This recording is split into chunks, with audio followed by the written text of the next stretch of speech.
ஆண்டுகளாக நாம் திமுகவில் இருக்கும் நபர்களுக்கு வாக்களித்து உறுதுணையாக இருந்தோம்.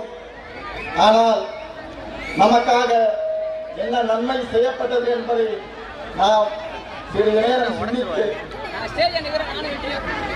இனிமேல் நாம் நமக்காக யாருக்கு குரல் கொடுக்கிறார்களோ அவர்களுக்கு வாக்களித்த உறுதியாக இருப்போம்.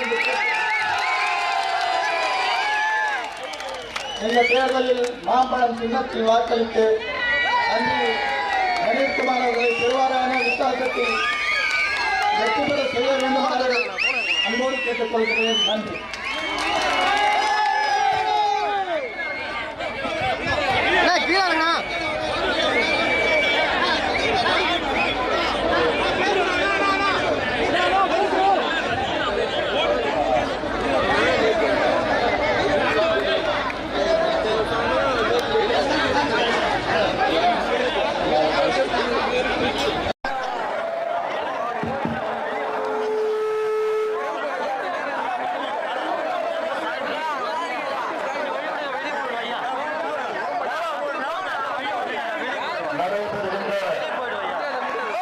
சட்டமன்ற தேர்தலில்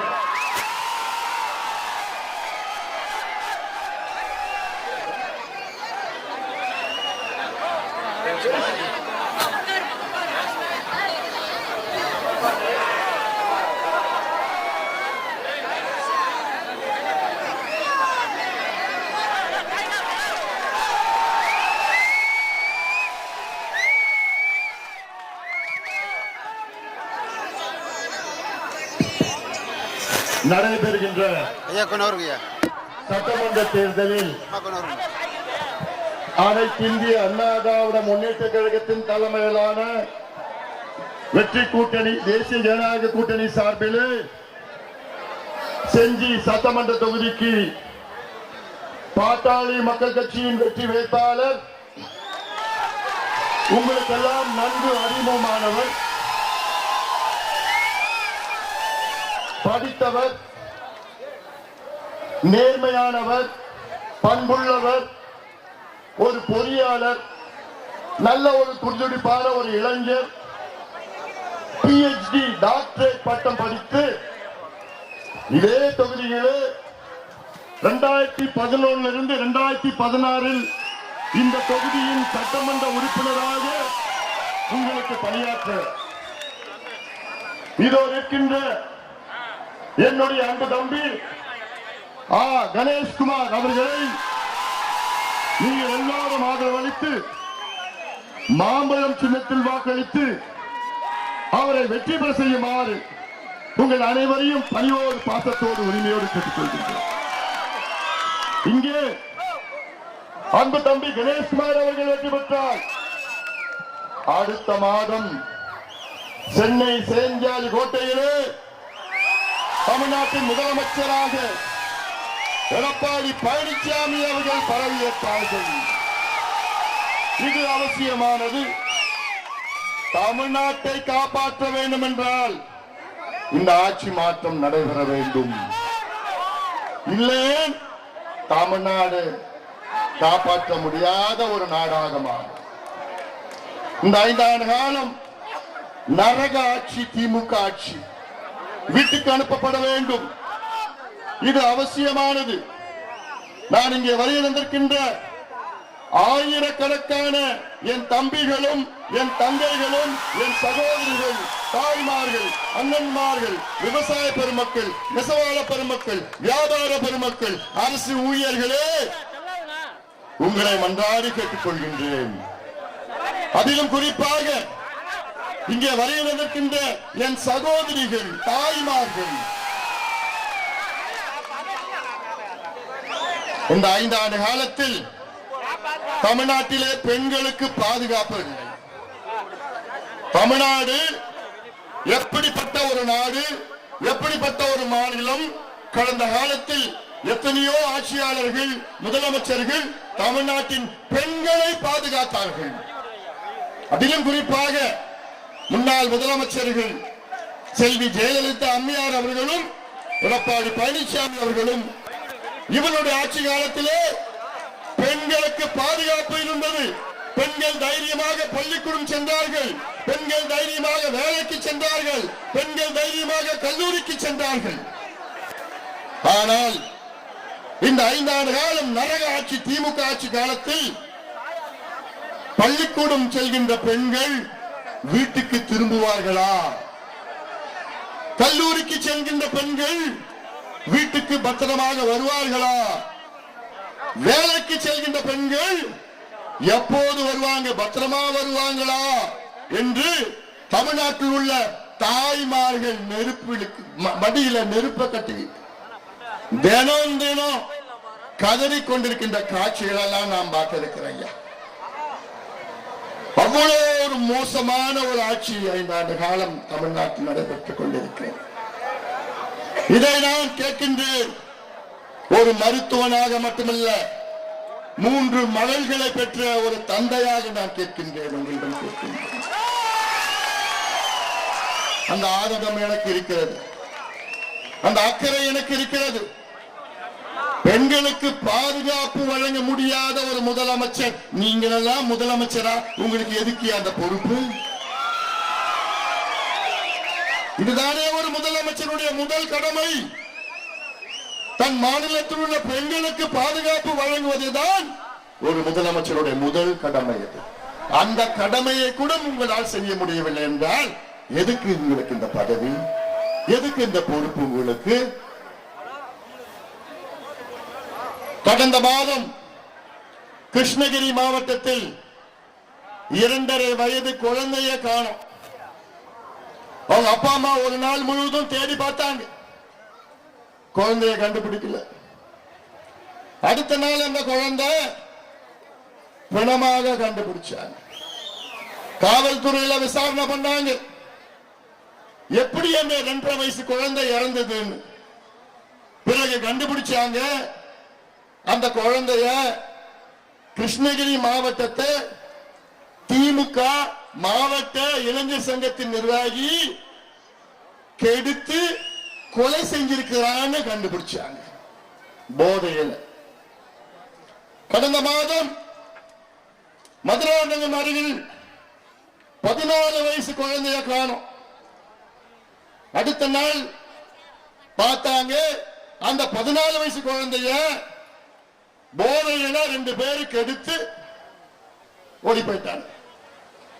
கடந்த மாதம் திருநெல்வேலியில 12வது படிக்கின்ற ஒரு பெண் வீட்டுக்கு போய் வீட்டுக்கு பின்புறம் ஒதுங்க போச்சு.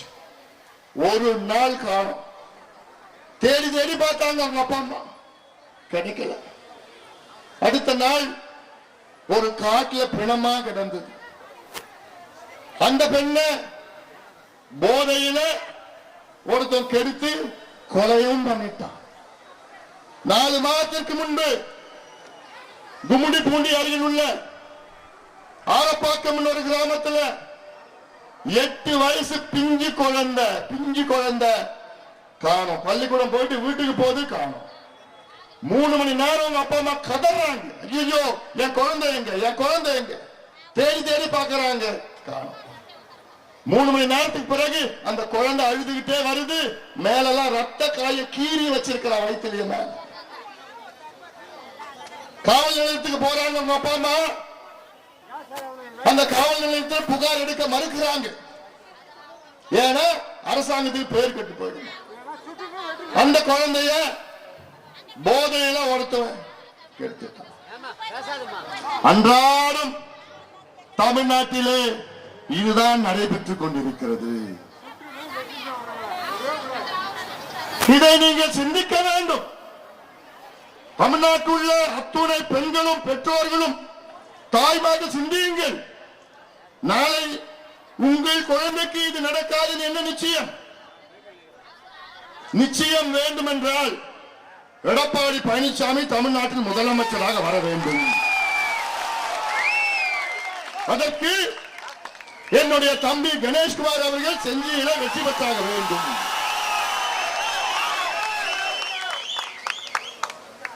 இது அவசியமானது. 10 ஆண்டு காலம் இந்த தொகுதியிலே எம்எல்ஏ நீங்கள் தேர்வு செய்தீர்கள். இடையிலே அவர் அமைச்சராக பதவியேற்றார் மஸ்தான் அவர்கள். நான் கேட்கின்ற கேள்வி, எதற்கு உங்களை மஸ்தான் அவர்களே எதற்கு உங்களை அமைச்சர் பதவியிலிருந்து எடுத்தார்கள்? நியாயமாக கேட்கிறேன்.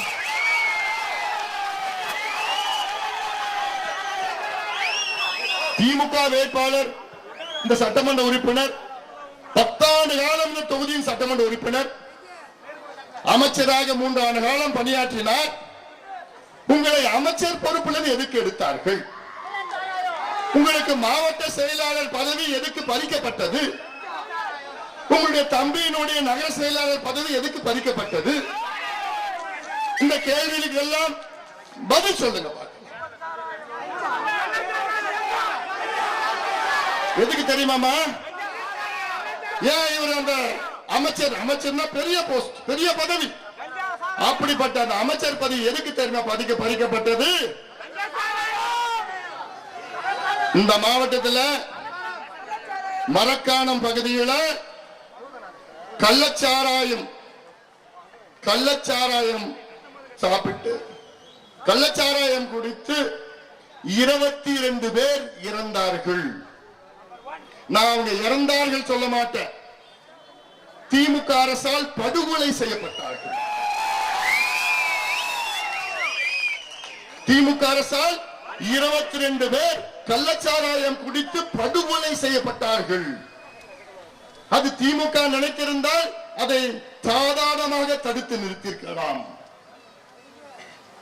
அந்த கள்ளச்சாராயத்தை தயார் செய்து காலகாலமாக அவர்களுக்கு விற்று அதில் பெரிய அளவிலே பணத்தை சம்பாதித்த மருவூர் ராஜா என்கின்றவர் கைது செய்யப்பட்டார். அந்த மருவூர் ராஜாவுக்கு யார் காட்ஃபாதர் என்று தெரியுமா? யாரு? இந்த தொகுதியின் இப்ப இருக்கின்ற சட்டமன்ற உறுப்பினர்.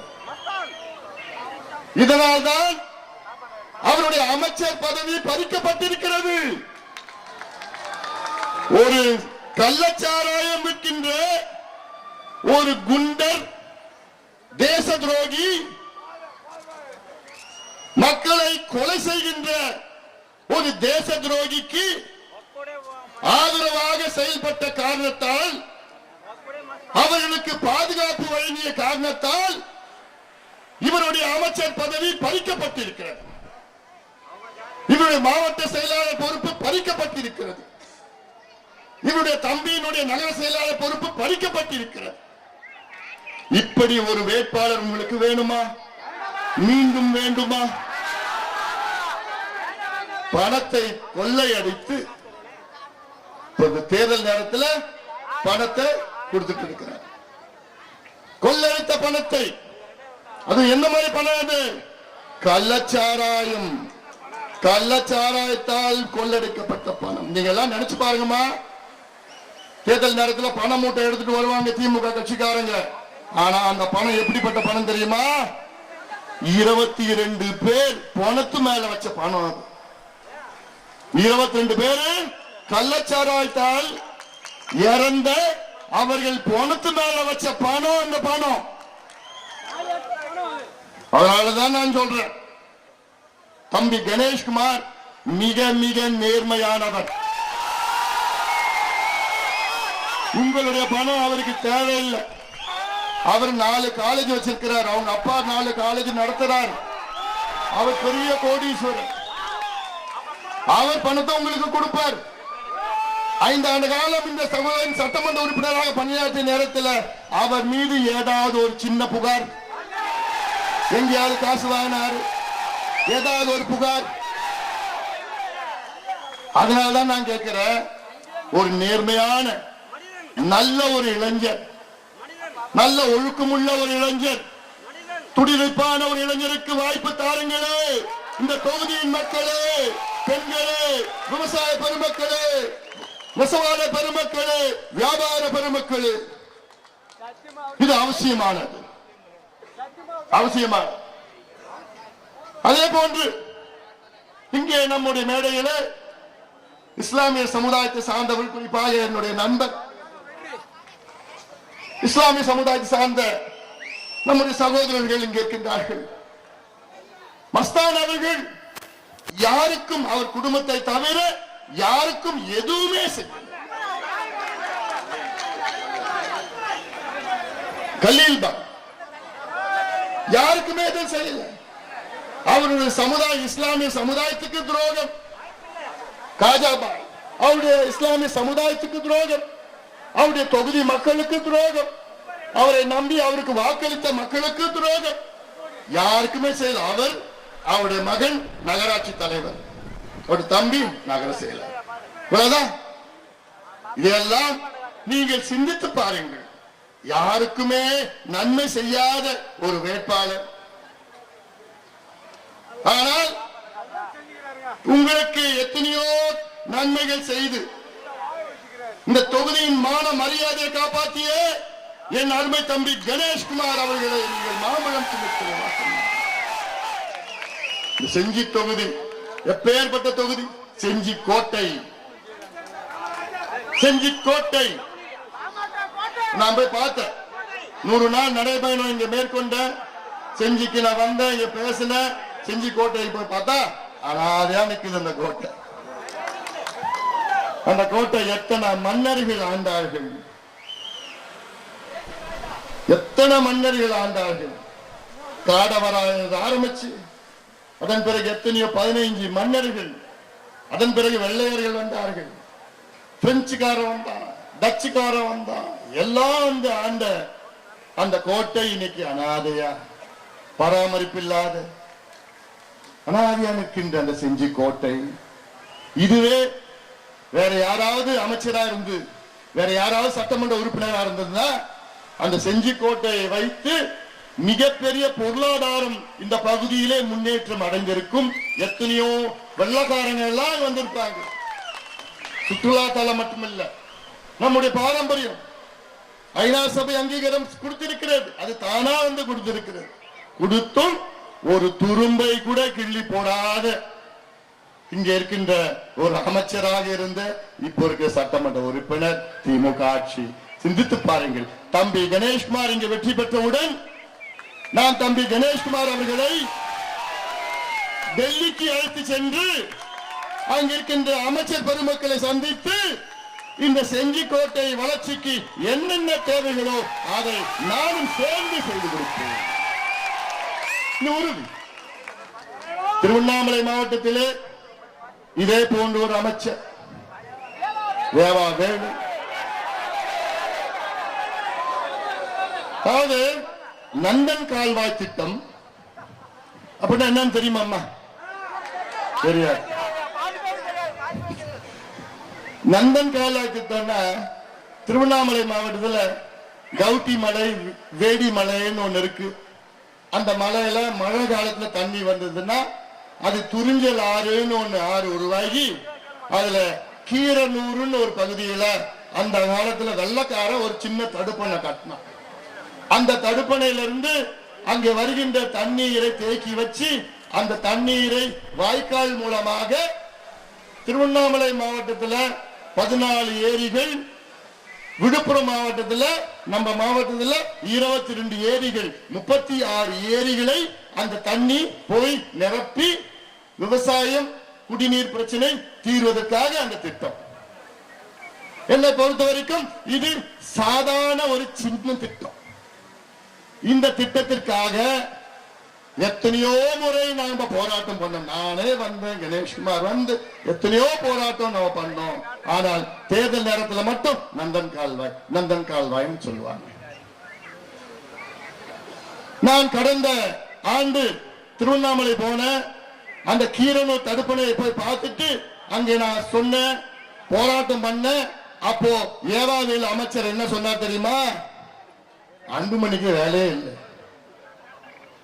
அன்புமணி 3 வயசு இருக்கிறப்போ நாங்க இந்த திட்டத்தை அறிவிச்சோம் அப்படின்னு ஏவாவேலு அமைச்சர் சொல்றார். உடனே நான் சொன்னேன், அமைச்சர் அவர்களே, எனக்கு இன்னைக்கு 57 வயசு ஆகுது.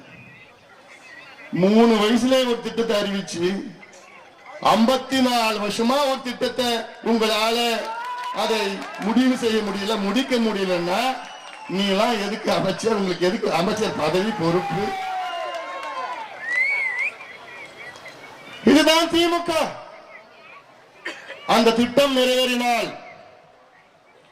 ஒட்டுமொத்த இந்த செஞ்சி ஒன்றியம், மலையனூர் ஒன்றியம், இதன் பிறகு விக்கிரவாண்டி ஒன்றியம், செஞ்சி, விழுப்புரம் வரைக்கும் போதும். வல்லம் பகுதியில் இதுல என்ன செய்யணும்னா, தென்பெண்ணை ஆத்துல உபரி நீர் போயிட்டு இருக்கு. வெள்ளம் போச்சு பாத்தீங்களா? போன வருஷம் அவ்வளவு பெரிய வெள்ளம். ராத்திரில 1:30 மணிக்கு திறந்து விட்டானுங்க டேம், சாத்தனூர் டேம். 1.5 லட்சம் கன அடி ஒரு வினாடிக்கு. எவ்வளவு பேர் அடிச்சுட்டு போயிட்டாங்க, எவ்வளவு வீடு நாசமாயிடுச்சு. காரணம் இந்த விடியா அரசு, திமுக அரசு. தென்பெண்ணையில போற தண்ணிய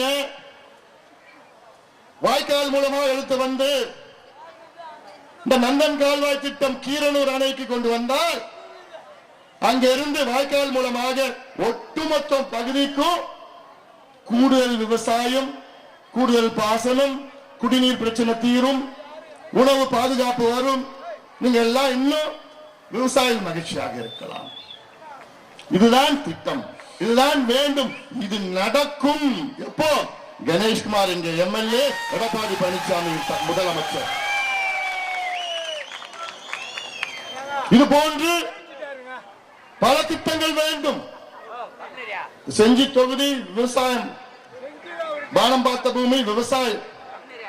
விவசாயிகளுக்கு ஒரு விடுவு வேண்டும் என்றால் கணேஷ்குமார் இங்கே வெற்றி பெற்றாக வேண்டும். எடப்பாடி பழனிசாமி அடிப்படையில் ஒரு விவசாயி. ஸ்டாலின் அவர்களுக்கும் விவசாயத்துக்கும் சம்பந்தம் இருக்கா? ஸ்டாலின் அவர்களுக்கும் நிர்வாகத்துக்கும் சம்பந்தம் இருக்கா? ஸ்டாலின் அவர்களுக்கும் எதுக்குமே சம்பந்தம் கிடையாது. இல்லனா எவ்வளவு பெரிய வாய்ப்பு, ஒரு முதலமைச்சராக இருக்கிற வாய்ப்பு. இந்த மாவட்டத்தில் ஸ்டாலின் அவர்கள் வந்து 19 வாக்குறுதிகளை கொடுத்தார்கள் கடந்த தேர்தல் நேரத்தில். அதுல எத்தனை நிறைவேற்றினார் தெரியுமா? 0. 1 கூட நிறைவேற்றல. அப்போ எதுக்கு உங்களுக்கு வாக்குறுதி?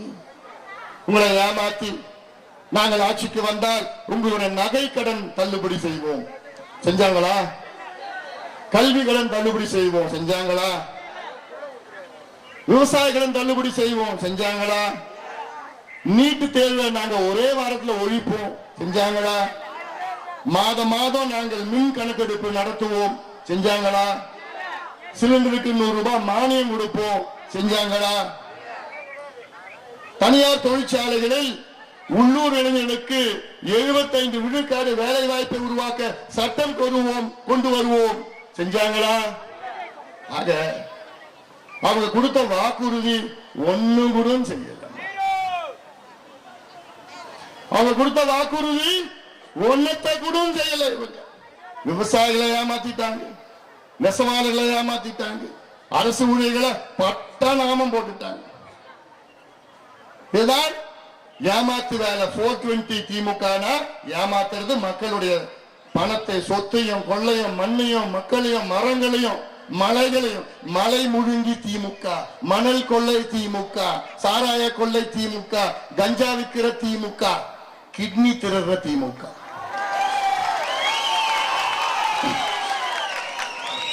ஜாகிரதமா, எங்கயாவது கூட்டு போய் கிட்னி திருட போறாங்க. ஆனால்தான் நான் சொல்றேன், போதியா திமுக. இந்த பகுதியில இவ்வளவு இஸ்லாமிய சமுதாய சகோதரர்கள் வாழ்ந்து கொண்டிருக்கிறார். வக்ஃப் போர்டு பிரச்சனை, அந்த இஸ்லாமிய சமுதாயத்தை சார்ந்தவர்கள் அவங்களுடைய சொந்த இடத்தையும் இன்னைக்கு வக்ஃப் போர்டுல மாத்தி எடுத்துட்டு போறாங்க. அந்த நிலத்தை வச்சுக்கிட்டு இவங்க அது விற்க முடியாது, அதை கட்ட முடியாது, வாழ முடியாது அப்ப நினைச்சு பாருங்க. இஸ்லாமிய சமுதாயத்திற்கு சகோதரர்களுக்கு இங்க இருக்கின்ற மஸ்தான் அவர்கள் அமைச்சராக இருந்தவர் ஒன்னும் செய்யலனா நீங்க எல்லாம் எந்த அளவுக்கு அவருக்கு வேண்டிய ஆள் அவருக்கு சுத்தி ஒத்து ஓதுகின்ற ஆளுக்கு மட்டும் அந்த இடத்தை மட்டும் அங்க அவருக்கு மீட்டு கொடுக்கிறாங்க. அப்போ என்னையா நியாயம்? 10 ஆண்டு காலம் இந்த தொகுதியின் எம்எல்ஏ. அதனால்தான் நான் கேட்கிறேன், ஒரு மாற்றத்தை கொண்டு வாருங்கள். மஸ்தான் அவர்கள் நம்புவது வெறும் பணத்தை மட்டும்தான். வெறும் பணத்தை கொள்ளடித்து கள்ளச்சாராயம் சாவு 28 பேர் பணத்து மேல வச்ச பணம் அது மட்டும் ஞாபகம் வச்சுங்க. ஒவ்வொரு முறையும் அது மட்டும் ஞாபகம் வச்சு. கள்ளக்குறிச்சியில அதுல 67 பேர் இறந்தாங்க கள்ளச்சாராயம். அங்க ஒருத்தர் இருக்க ரிஷிவந்தியத்திலயும் சங்கராபுரத்திலயும். அதெல்லாம் வேற நான் பேசணும். இன்னும் 2 பாயிண்ட் போகணும். நான் அதனால நான் கேட்கிறேன், நம்ம ஆட்சி அதிமுக ஆட்சி இன்னும் 1 மாதத்தில் வரும். நம்ம ஆட்சி வந்தவுடன் விவசாயிகளுக்கு நெல்லு, ஒரு குவிண்டால் நெல், 100 கிலோ நெல்லுக்கு 3500 ரூபாய் கொடுக்கப்படும். கரும்பு ஒரு டன்னுக்கு 5000 ரூபாய் கொடுக்கப்படும். விவசாயிகளுடைய அனைத்து விளைபொருட்கள், நீங்க எந்த விளைச்சல் இருந்தாலும் சரி, காய்கறி, பழம், பூ, எந்த விளைச்சல்னாலும் ஒன்னொன்னுக்கும் விலை நிர்ணயம் செய்யப்படும். விலை நிர்ணயம் செய்யணும். இதுதான் நம்முடைய ஆட்சி. 1 மாதத்திலே வருகின்ற ஆட்சி. அதை சிந்திக்க வேண்டும். சமூக நீதி என்றால் என்னவென்னு தெரியாத ஸ்டாலின் அவர்கள். ஆனா ஸ்டாலின் அவர்கள் மேடையில பேசுறதெல்லாம் கொள்ளு தாத்தா தந்தை பெரியாரம். அவர் சொல்றார் ஸ்டாலின் அவர்கள், அவருடைய கொள்ளு தாத்தா தந்தை பெரியாரம், அவருடைய தாத்தா அறிஞர் அண்ணாவன், அவருடைய அப்பா முத்துவேல் கருணாநிதி.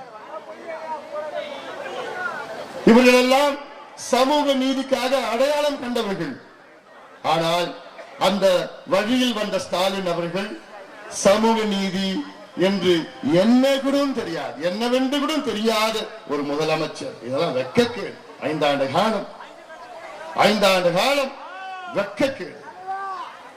ஆனால் எடப்பாடி பழனிசாமி அவர்கள் அவர் முதலமைச்சராக இருந்த நேரத்திலே ஏழை மாணவர்கள், அரசு பள்ளிக்கூடத்தில் படிக்கின்ற ஏழை மாணவர்களுக்கு 7.5 விழுக்காடு இடஒதுக்கீட்டை வழங்கினார் எடப்பாடி பழனிசாமி. எடப்பாடி பழனிசாமி அவர்கள் வன்னிய சமுதாயத்திற்கு 10.5 விழுக்காடு இடஒதுக்கீட்டை வழங்கினார். ஆனால் அதை கெடுத்து அதை பறித்தது முதலமைச்சர் ஸ்டாலின் அவர்களும் திமுகவும். கொடுத்தது எடப்பாடி பழனிசாமி அவர்கள், கெடுத்தது மு.க. ஸ்டாலின் அவர்கள். எல்லாம் நீங்கள் மன்னிக்க கூடாது, மறக்க கூடாது.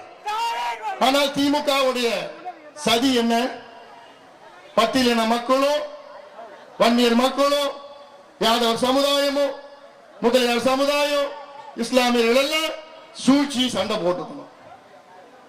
அதுல திமுக குளிர்காயம். காலங்காலமா இதுதான் நடந்துட்டு இருக்கு. காலகாலமா இதுதான் நடந்துட்டு இருக்கு. திமுகவுக்கு இஸ்லாமிய சமுதாயம் ஒரு வாக்கு வங்கி, அவ்வளவுதான்.